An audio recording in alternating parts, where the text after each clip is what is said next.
There's been significant Russian disinformation on Eastern Europe and the Baltic states. The Baltic states really are at the tip of the spear in the threat from Russian disinformation.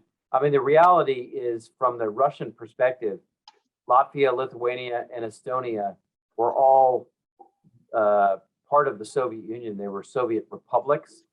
They do have respectively Russian populations in them.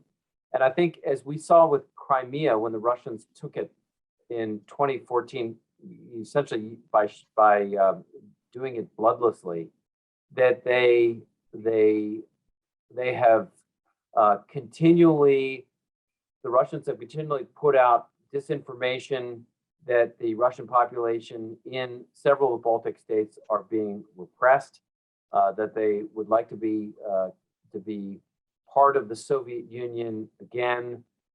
We've seen elements of disinformation about the U.S. actions, usually malign actions, in several of the Baltic states, U.S. atrocities, just sheer fabrications. So the basic point is, Russians have targeted Latvia, Lithuania, and Estonia particularly. But we've also seen other countries in Eastern Europe, Ukraine, where we've seen hacking and dumping cases where Russian intelligence agencies like the GRU, the military intelligence, or the SVR, Russian foreign intelligence, have identified what they consider to be vulnerable Ukrainian officials and hacked into their computers and publicly highlighted or in some cases fabricated information that's compromising about them. It may be extramarital affairs, potential involvement in corruption.